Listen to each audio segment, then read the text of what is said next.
and we are very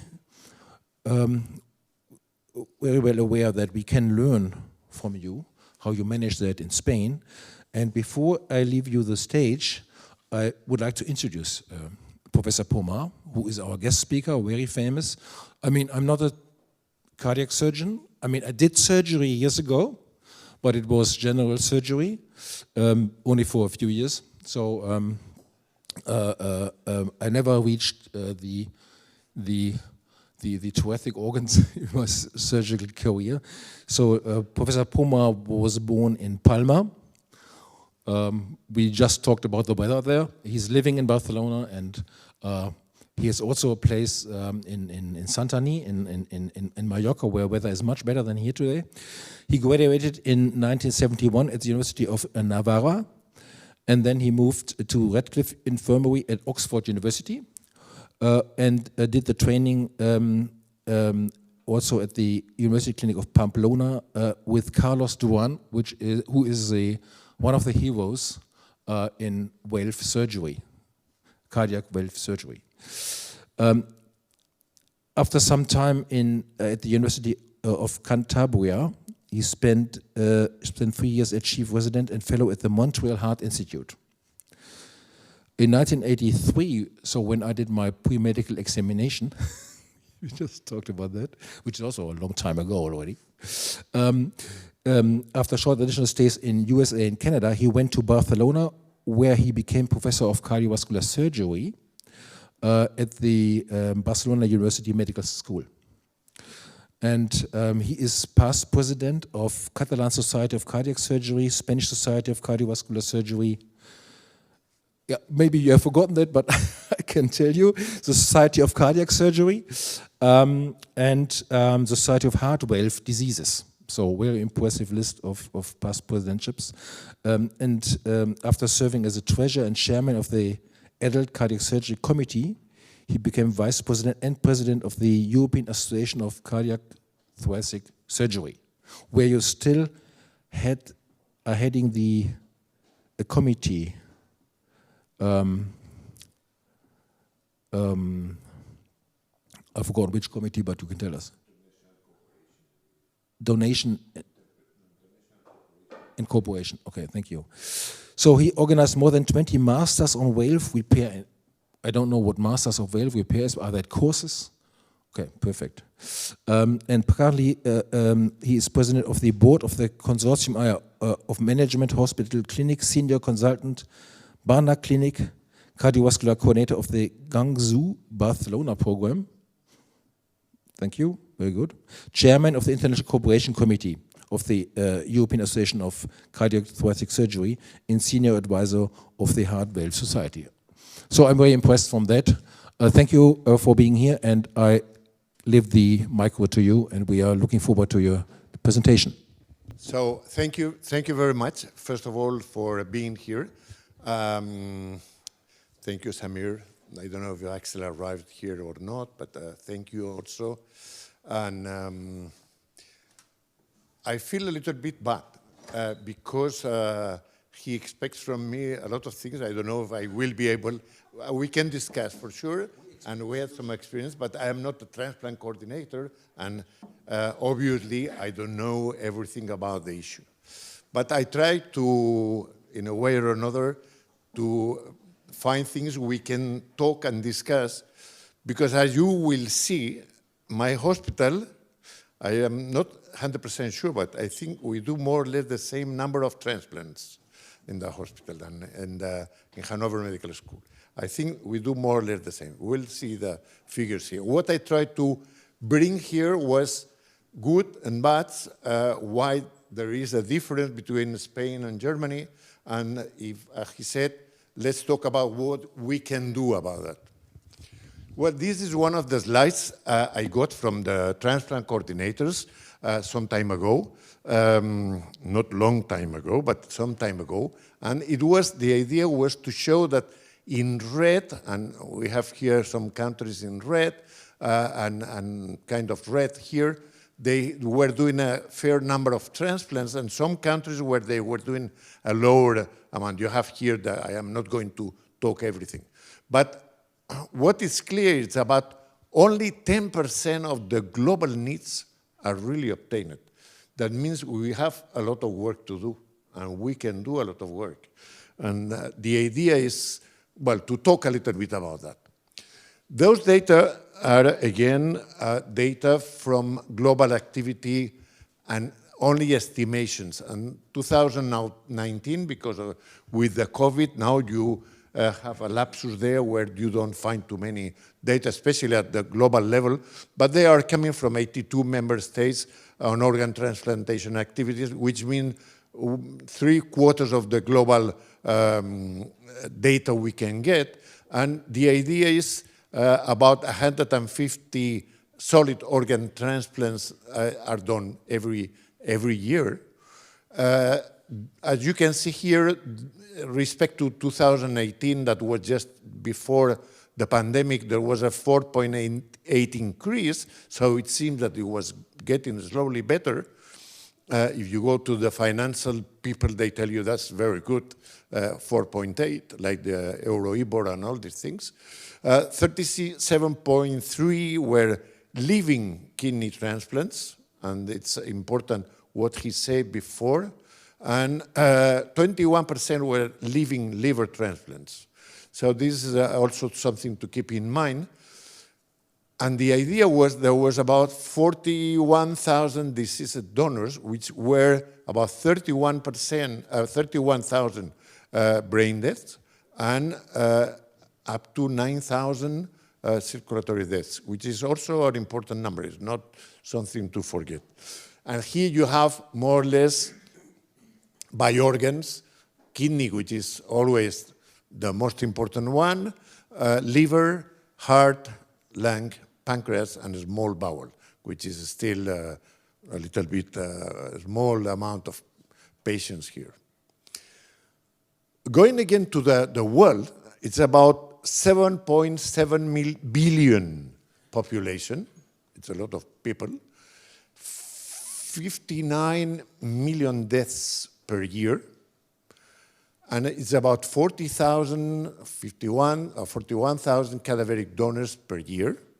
And again, we have to keep in mind that about 4,000 are DCDs, and uncontrolled DCDs about 1%, which is not significant. But this is an interesting thing, which means about 0.048% of donors' deaths per death, which is, again, an important amount, and for about 863 transplants. That means that at the end, we are needing about 1 million transplants, and we cannot do that. So we have still an important problem. So how to save, or how to get, more than save, 1 million lives, in fact, giving them a transplant? Well, is not an easy thing to do. And well, the only thing I was able to do was to find data, numbers. This is one of the numbers I found interesting, because in Spain, believe it or not, we always feel we are silly, we are stupid.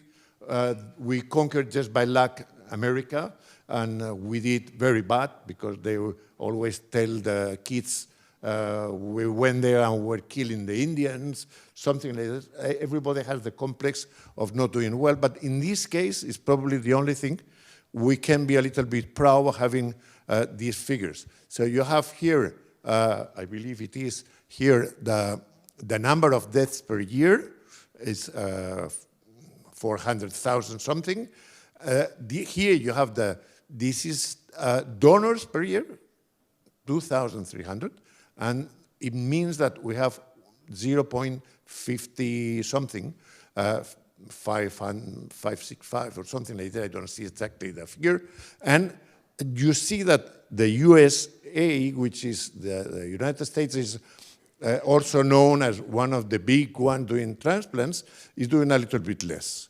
So they don't have exactly the same amount. So in this sense, we have the Champions League, and we are happy with that. So I tried to see what happened in Germany, and this, as I mentioned, are data coming public data, so it's not something I found in my hospital. It was 0.099, 0.1 if you want, which means that there is a big difference between one and the other. So why this happens when for any single Spaniard, the Germans are the best in Europe? Something is happening here. One of the transplant coordinators in my hospital said, well, you have to explain that no donors, no transplant. Well, this is obvious. Nothing special to say, but it's true that you don't have them, you don't. Well, this is again a worldwide, this is the organ donors in 2019, per million again, I guess. And you can see here that Spain is in red and has about 48.9, 49, and followed by US here, lower. And then you go to Germany, which is about here. So you say, well, okay, there is a quite impressive difference between one and some of them, they are strange. For instance, Croatia has a lot. You say, why Croatia has a lot? And in any case, we can see that. When we go for per organs, this is another amazing slide showing that per organs, for kidney, we have the highest number, followed by France, amazingly, and then USA. So USA is not the second now, it's the third. And if you go to Germany, what's going on, we have it here. And as he was mentioned by him before, kidney is probably the most typical transplant we have. When we go to liver, despite I had the impression that we're doing in my hospital a lot of liver transplants, we are not the first one. Spain is the second after Croatia, as I mentioned before.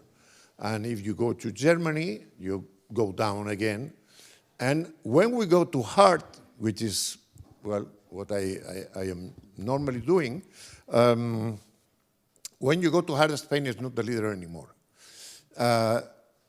The reasons, well, I was trying to have an idea, but I guess the same thing happens in the USA or in Slovenia or in Croatia. And they said, well, because the donors are getting very old, there is no traffic accidents, there is no, the age of the donors is different, and then we don't have this possibility, but I am sure they have the same problem.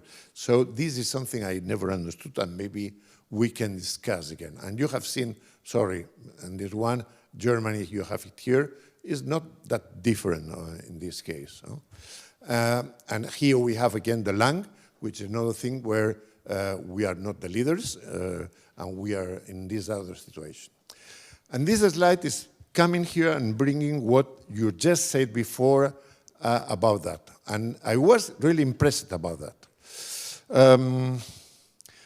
Well, when you see here the Spain and you see the number of brain donors, the number of DCDs, the circulatory deaths, you said about 25%, 30%, this is the amount. And about 12, 13% of living donations. It's interesting to see that this is what we have. You go to the UK, it may be a little bit more of a donation from living, but if you go to some countries like India, it's nearly everything is living donors. And you said something which was my first question. How good is the quality of these donations? Is there a market? Is there something not legal for us in Europe? Because it is quite strange to have such a big number of living in a country. It's true that there is a lot of people there, but and they have a, well, more or less a good health system there, and you see this is very small. So I don't know, this is something to keep in mind. This can be a problem. Jose, this was only kidney, right? No, I think this is organ donation, the whole, I believe. not only kidney.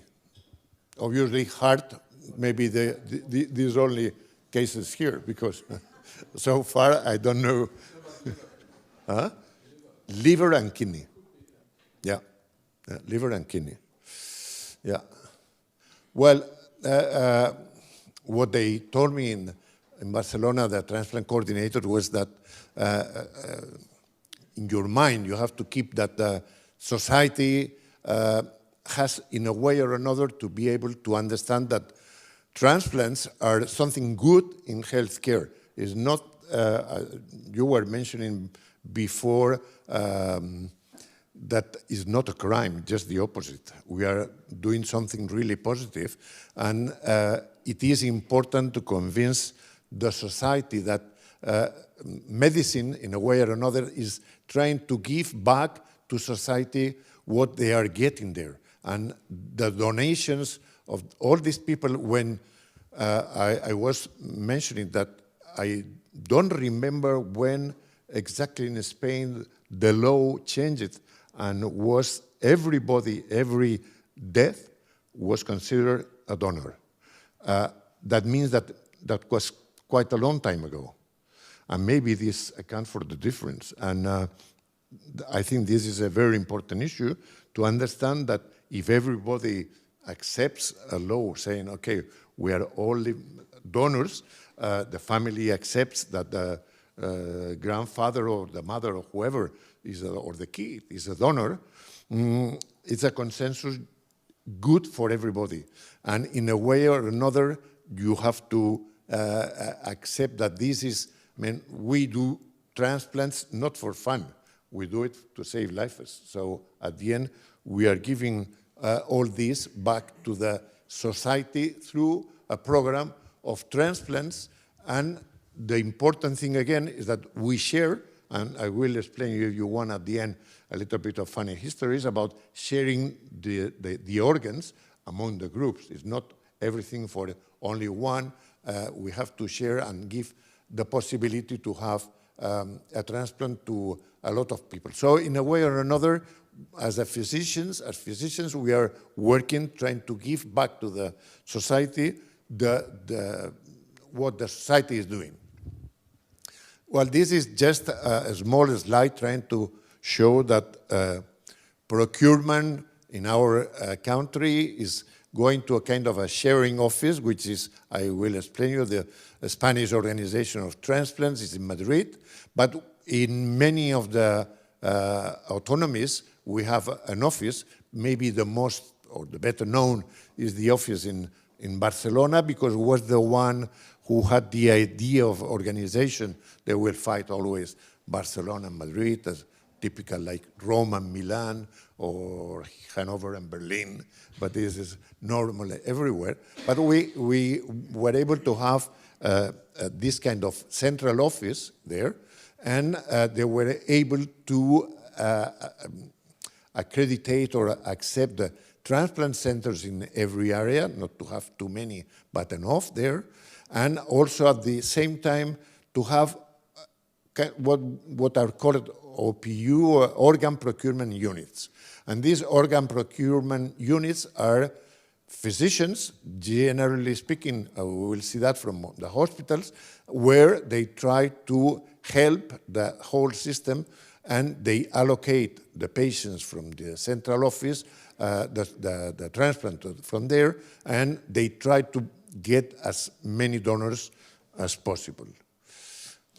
The system was different in the past, and it was a kind of transplant teams, and every transplant team was doing the best to get more organs, and we were doing that also even for tissue.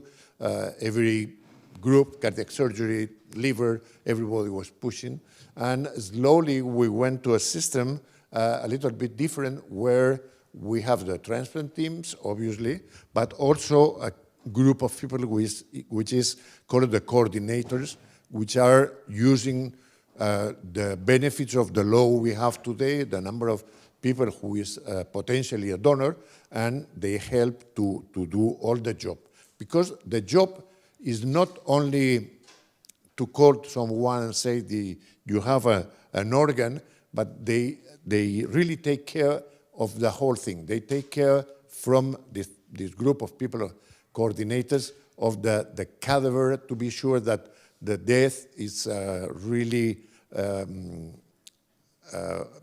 fine in the way that there is a hospital somewhere and they have a patient who died, they had a call, they send somebody, and they try to get from this patient who died to get a donor. And they do the best they know to get this as a donor. And then they try to move it to get also a recipient. So inside of the organization in the hospital, they do an important job. This is a slide where it tries to show a little bit that in our center, the hospital coordinator is really doing a lot. Is normally somebody who is a medical specialist in the intensive care unit or an anesthesiologist also. Sometimes has the support of nurses and other people, but in some small places, it's only one or two people, not too many. But they used to have a full-time, in my hospital, for instance, full-time dedication. And in some of them, they are only a part-time. But all of them depend on the medical direction of the hospital. So they are committed to get more organs and to do everything better there. So the goals are to detect all possible deceased donors in the hospital, and I would say also in the referrals, we will see that hospitals, the guarantee the procurement of the highest number of organs and tissues.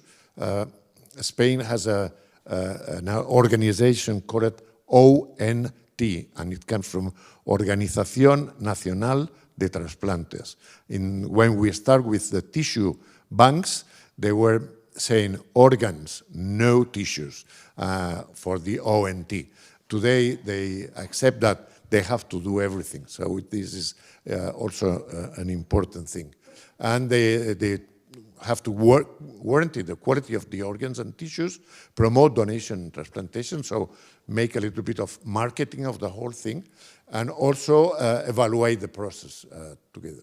And they have courses. I've been there many times also in this kind of courses for surgeons, for ICU people, and for people of the emergency rooms, trying to explain the relevance of having more donors and so. So they have a kind of hospital vision.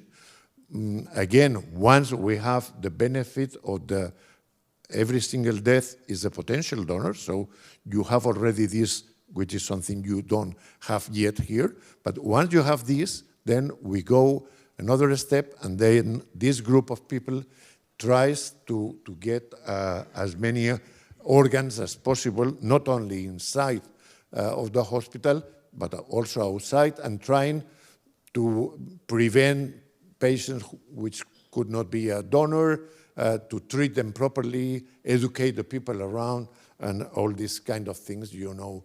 And as I mentioned before, the university hospital is obvious. You are going to do the transplants there, but you have many small hospitals around where they have deaf people, and unless you have somebody who is taking care and going there and trying to save these body organs and everything to get it back to the hospital for transplants, you lose many possibilities also there. So it's something they have to do. So at the end, this group of people, what they normally do, when you have a living donor, kidney, liver, and tissues, for instance, they take care of the whole thing. They help on ensuring, for instance, for kidney, that this relative, friend, whoever is giving this organ, and the organ fulfills the requirement needed for the transplant. And this is something, at least in my experience, is not something from one day to another. It takes days, weeks sometimes. And sometimes the donor is not perfect, and they have to improve the renal function to be sure to wait a little bit to know if it's a good donor or not. So it's not only an issue of a few hours. And then the brain deaths and the cardiac arrest, and then they try in a way or another to get from these two possibilities as many organs and tissues possible. And of course, from people who is an exodus, who died, and they only can get, because it's normally too late, to get the tissues. And as I mentioned this some years ago, nobody was thinking about it, and it took years to convince even the transplant coordinators that this was important to have also. So they have on one side, let's say, a clinical area, which is the transplantation, but they have also an important area of research and, of course, education, not only among them, but also at the level of the hospital. So they have many activities or many things coming from the detection of donors, which is more and more important because everybody is in a hurry and some people say, oh, this is too old, it's not going to be a good donor.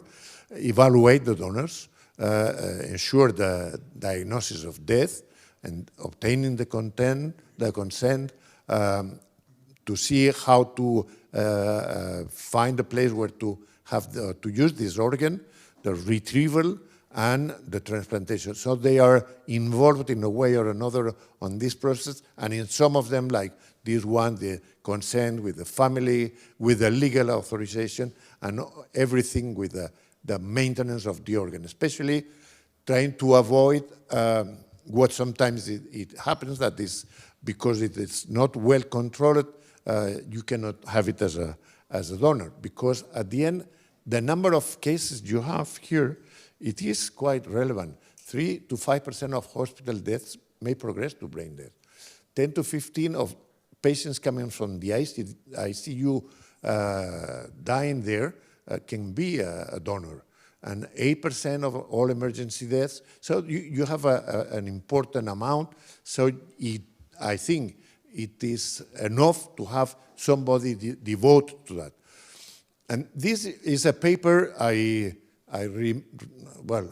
know some of the people, obviously, and I'm sure you know also, well, Delmonico is the typical guy who is in all papers about donors and transplant and so on, American, publishing a lot of papers, someone from our hospital, and the president of the Spanish organization.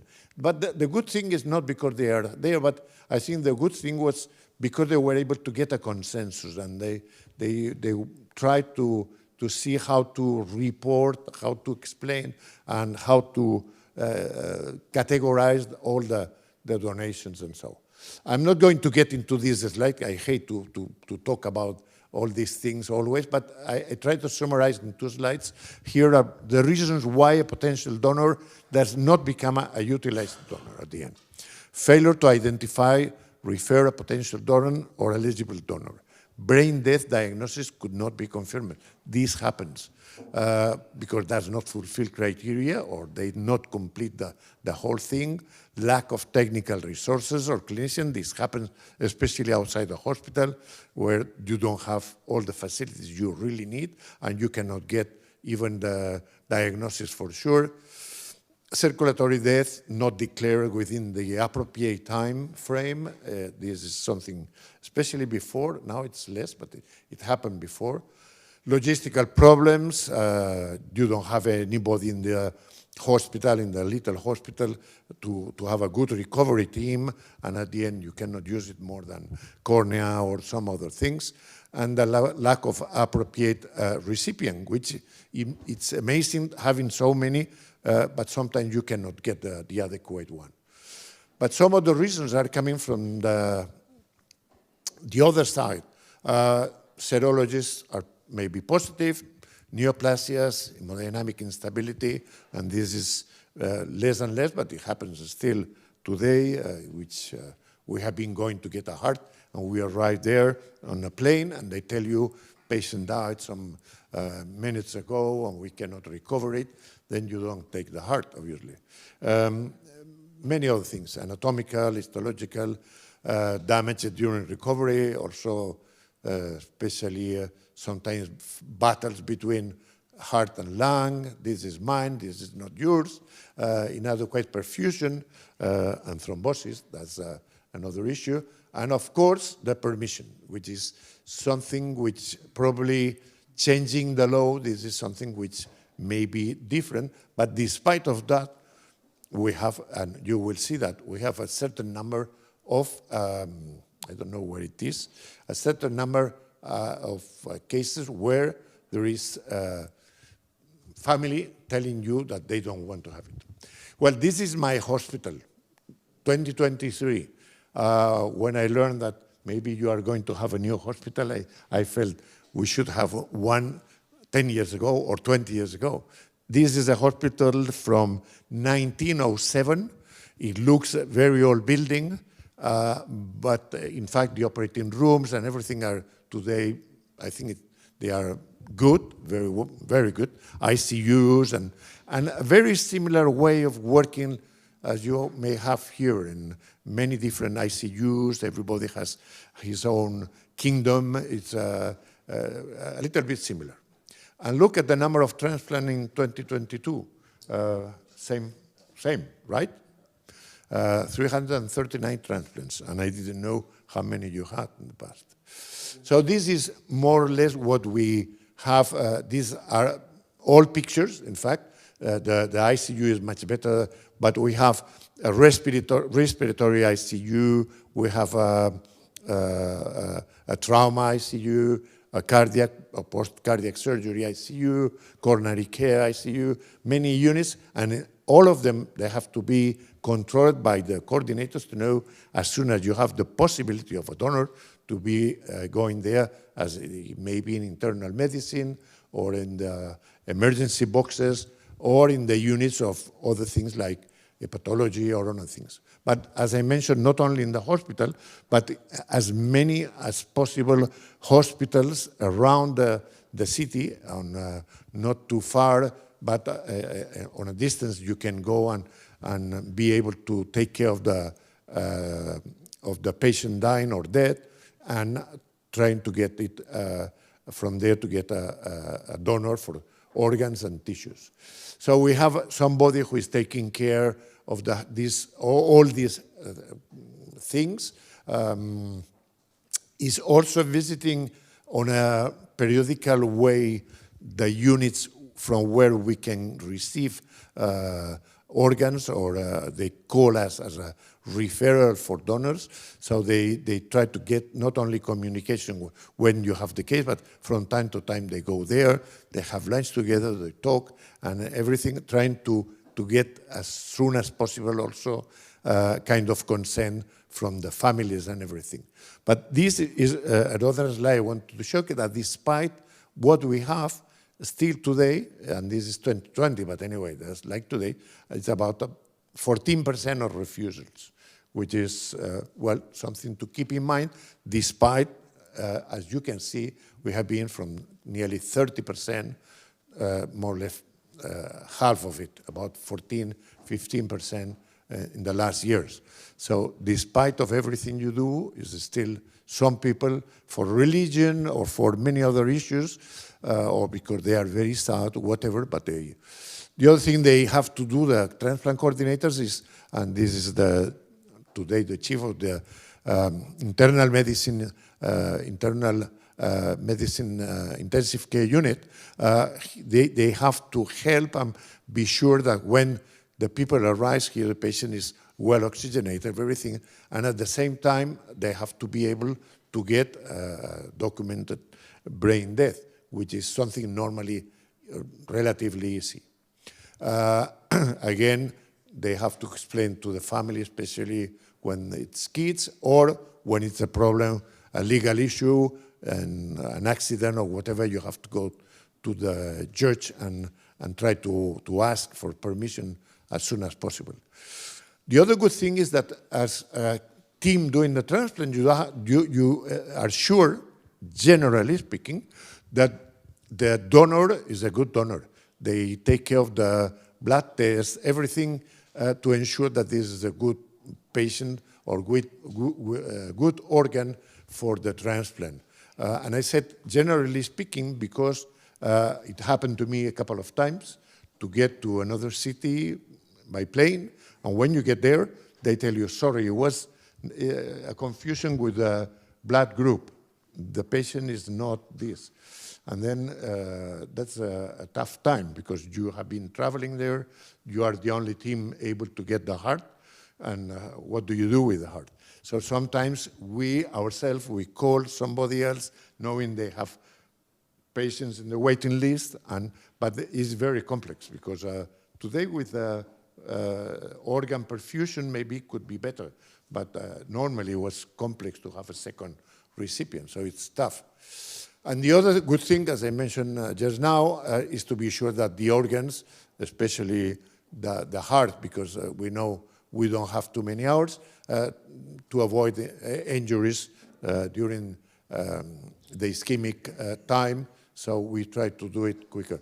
But again, this is a picture of, as you see here, first heart transplant in controlled systole with a heart from another center. It's become a real mess of people having here, coming, getting there.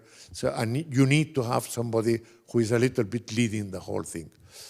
The other good thing, and you have probably much more experience than what we have, but we have, since the last few years, more already for perfusion of organs like kidneys, like heart even, and everything. So this is going to be able to give a higher number of organs. What it was good for me to understand, because when you see the figures, is that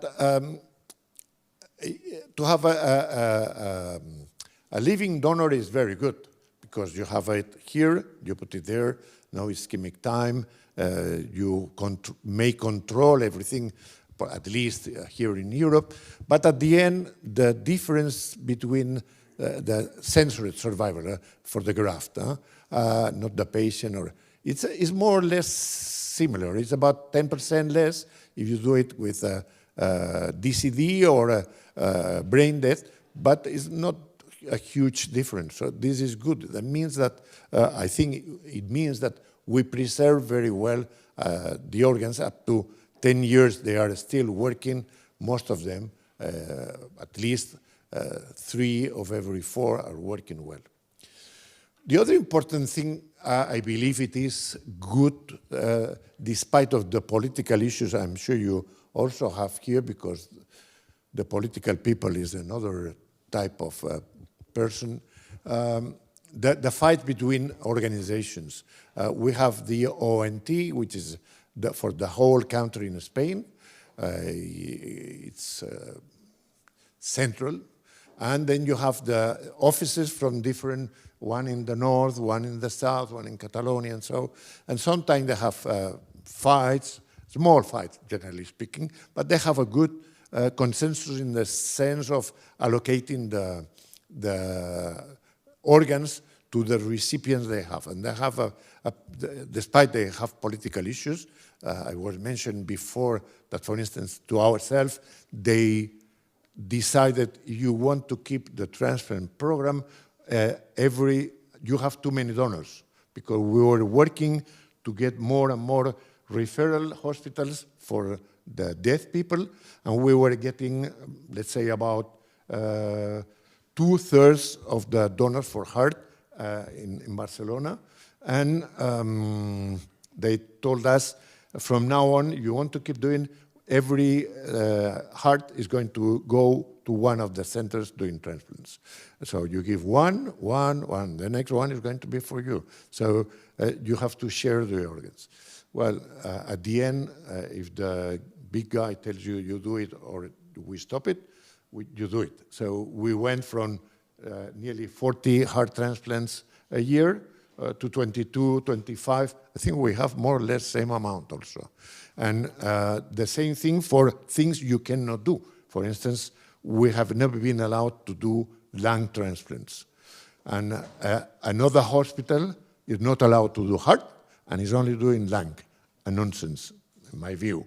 But this is the political things. But this is important to have all these organizations working together. So, among other things, because sometimes the central people may think this is easy to allocate an organ here, but they don't know exactly the problems may have the airport in Barcelona. You cannot arrive and land there because it's raining or it's snowing or whatever, and the plane will not be able to get there. So you have to reallocate this heart or this liver to another place. So this is also important to get a good connection. Going back to what he was saying about the DCD, I brought this slide because I was also a little bit astonished about the figure that we have. You have it here.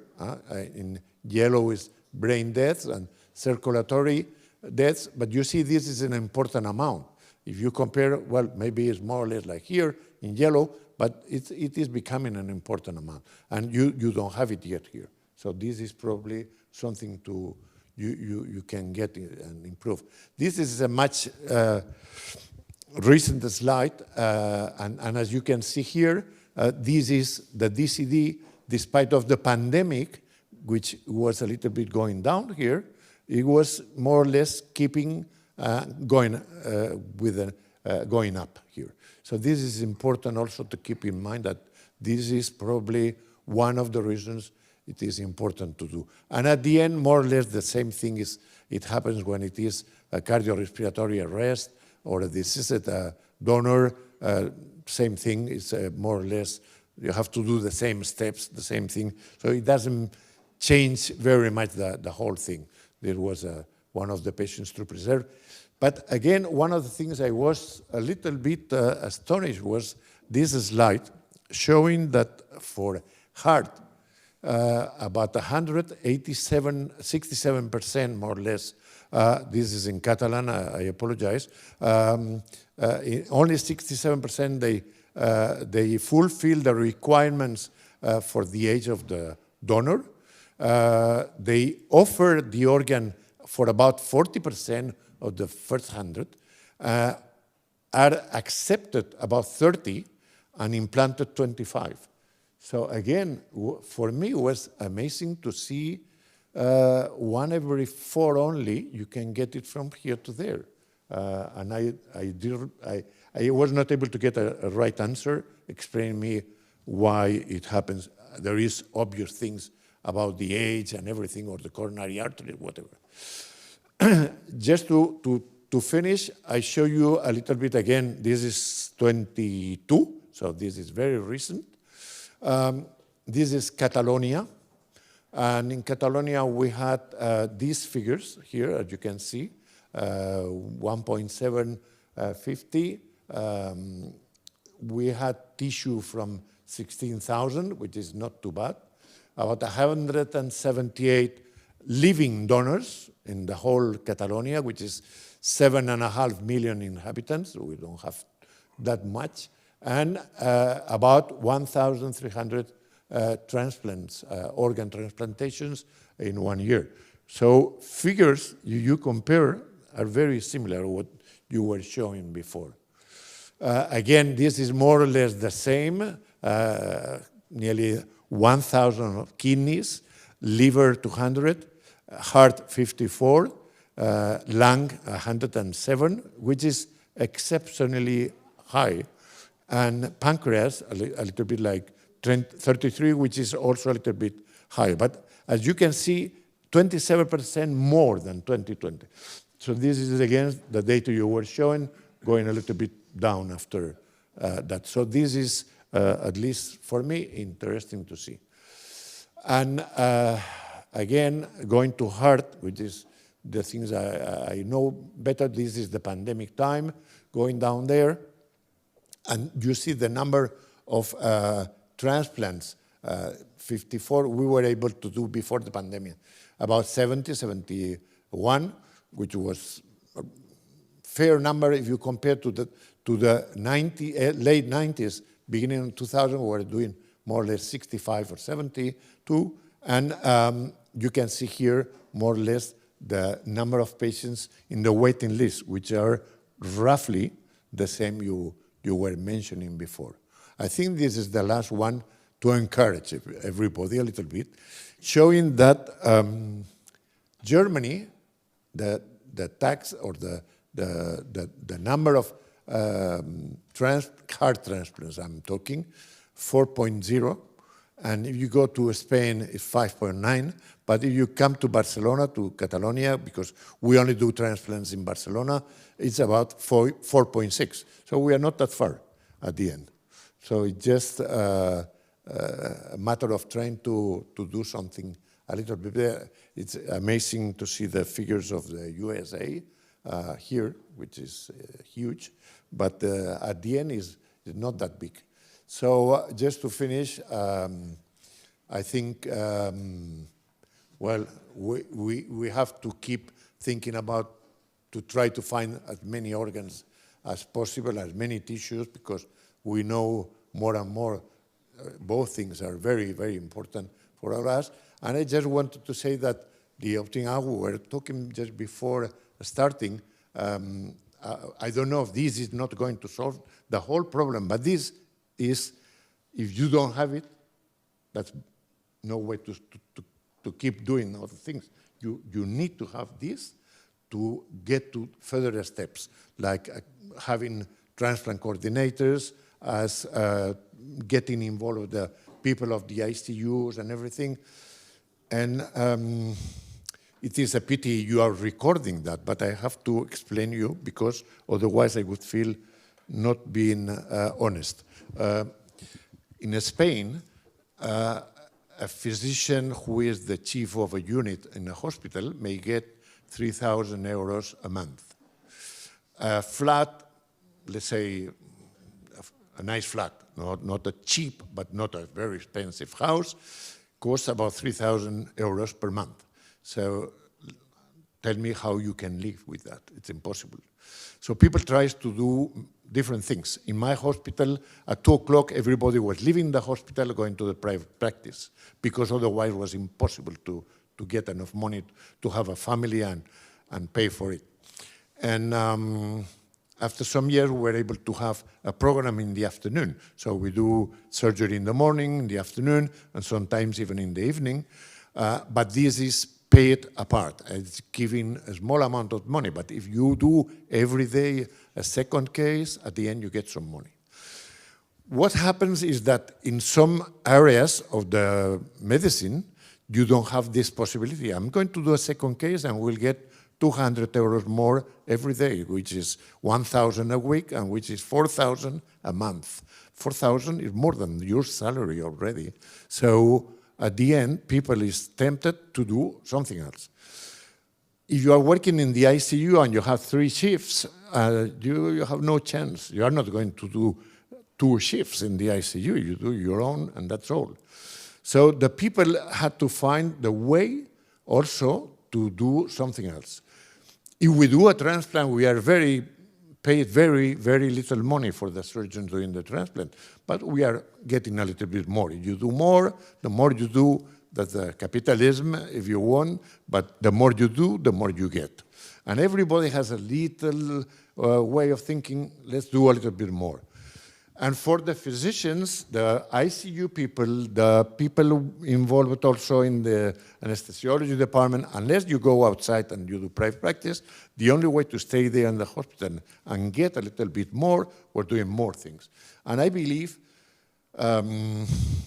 institutions need to understand that despite coffee is good for everybody, there is people who want to work more, to earn a little bit more, and at the end, they have to keep in mind that you have to pay a little bit for the work of the people. It's not just for nothing. If you stay there for many hours taking care of the donor, it's not because you are funny or nice guy or nice girl.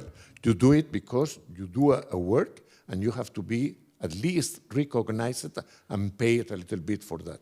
And I think this has been a little bit also the reason why the transplant programs are getting better. And it's sad to say that the salaries are low and to get a little bit more, you need to do something else. It would be much better to leave the hospital at 5 and get a good salary, but this is not the case. So I think it's not only the law, which is very important, because if you don't have it, nothing is going there, but then also to be able to recognize the work of the people, which is sometimes huge work, and to recognize that, to be paid honestly on a normal way, and also to have the people inside moving the whole thing. So this is what I think it was, what I wanted to say. I don't know if it's useful or not, but I think it's what I have. Yeah, thank you very much.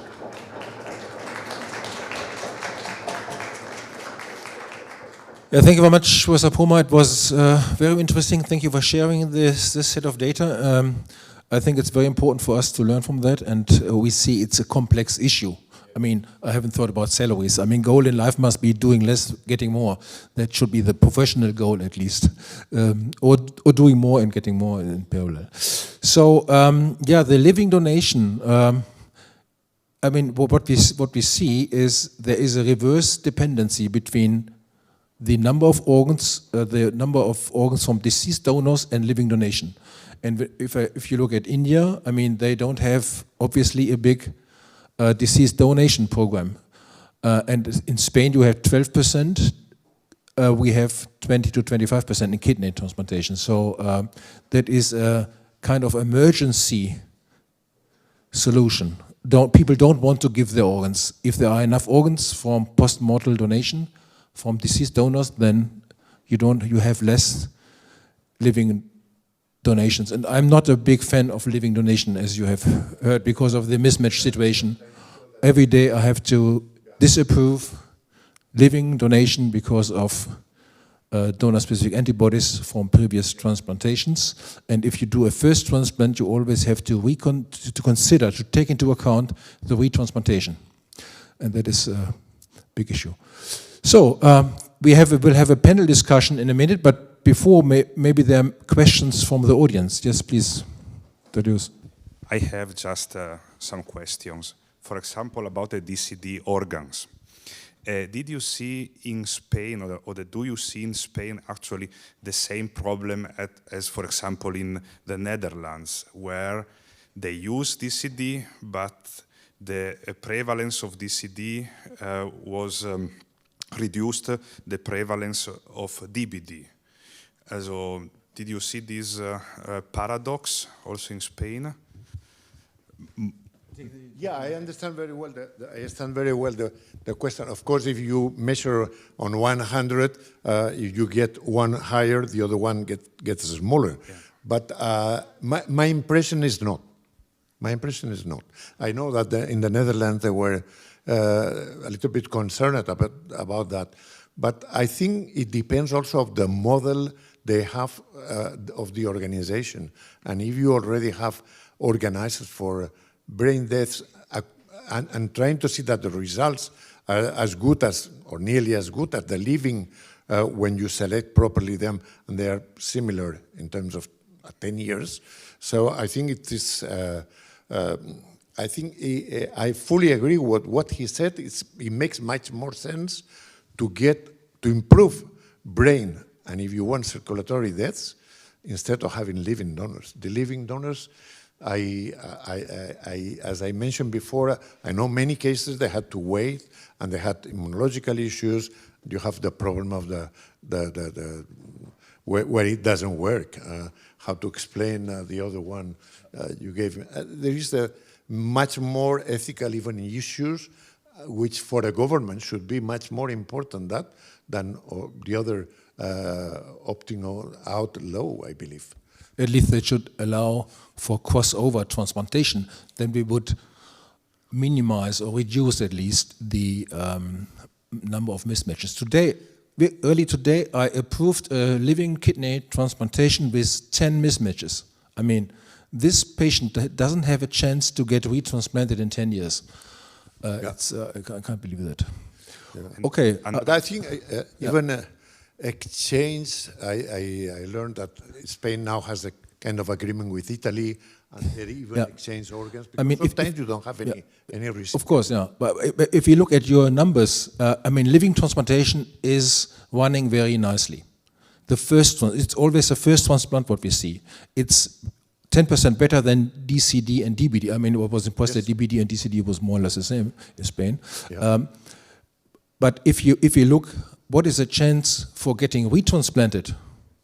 You will see that probably a DCD or DBD recipient of a DBD or DCD organ will have a higher chance to get a retransplant because it's much better matched than the living donations. That's interesting too. Are there any another point? Sorry. Yes, of course, yeah. Question. Of course, Sorry. yeah. Another point is, for example, in Spain, do you see a positive impact of the ex vivo perfusion on the donation rate, or the organ utilization? Yeah, no. I don't have data to tell you yes or not. I've been fighting because the ex vivo perfusion and everything is not cheap. You need to have the machine, the things. I was trying since about 15 years, 10 years at least, even more maybe, trying to get a machine for Barcelona, for instance, because you don't need it every single day. But at least one you can call to a place, to the government, for the system for perfusion. And now we have it. But it has been a long time. Liver, they do it very often now, very often.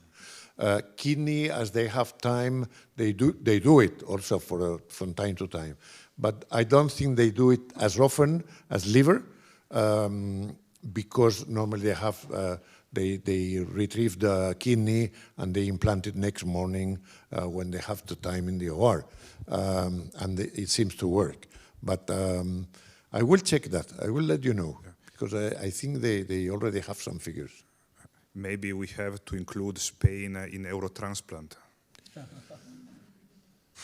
So we can get some of your organs. Yeah, I mean Germans like to import organs who were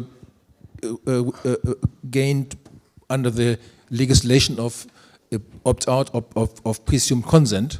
We like to get them, but we want to have it, this legislation. So it's not it's really unethical, this way of thinking. The HIV issue was a tough time, because in many countries you were not allowed to exchange organs and things because of the issue of the HIV. But today, slowly, I think people is trying to get much more. As you see, we still, despite everything, we lose a lot of organs. Yeah. We lose them. Yeah. German law doesn't allow presumed consent organs in Germany, but we allow presumed consent organs. Sorry for the question, but I know it's not me asking you, but why it was not working 2 years ago or 3 years when you had it? It had, I mean, the parliament didn't represent what the population of Germany wanted to have. And I think it was a political issue, a combat between parties. Opposition. So it was a pure political issue and bad marketing maybe of the issue. Yep, please. No, it's more a remark. My name is Jan Kniese. I'm based on the tissue donation. First, for Europe, we have this European regulation called EDQM for tissue donation. It's a regulation in the 5th edition now, and it's getting maybe the next year mandatory for all European Union countries. So this makes it much easier to go over the border and exchange tissues as well, but maybe organs as well. So you had this slide where you have 100% for the heart and only 25% going to the transplantation. And one point could be you have to know that on the procurement side, the mean age of a donor in Germany is nearly 40 years now. It's nearly the same, I think, in Spain. If you go to the US, you're in the early 20s for a donor in the mean, the global as well, but in the US as well. In the US, or I talk to the South African coordinators, they always say, we have one solution for this problem, we have guns. And this is, if you compare it with the US, you always have to see where your donors are coming from. You mean we should modify our gun law instead of modifying the transplant law? The transplant legislation is not the reason. It's the arms, the gun law. Yeah. Very interesting point. Any other questions? So what is the reason why you don't have more or only a little bit more heart transplants or donations than we have? I mean, you said the refusal is going down, but maybe is the approval or the consent to donate organs or to give organs, is that related to organs? So do people say, yes, you can have my liver, my kidneys, but don't take my heart? Is that the reason for this number? I don't know, really. I was asking this because I had this slide maybe 2 weeks ago. I didn't have it, and I was surprised about that. And they were not able to give me a reasonable answer of that. And they were saying that the main issue is because the age of the donors is too high. They can use it for kidneys. It's true that for heart, I mean, more than 60 is very unusual to have a heart. But we still, as you mentioned before, if you have a patient who is 65 and you get a heart of 60, okay, 5 years more, that's fine. And sometimes the 60s are perfect. And generally speaking, refusal when we go to get the heart is very unusual, very unusual. Sometimes you get a calcified right coronary artery or something like this, but normally I don't remember the day we had to say, no, this is a very bad heart. We have today many things to know. So I don't know exactly why is 1 every 4 only. It would be nice to find that out. I will, for sure. Yeah, thank you very much. I will come. So we invite him again to give a presentation on that issue. So it was fun listening to your presentation. Thank you very much for sharing the data.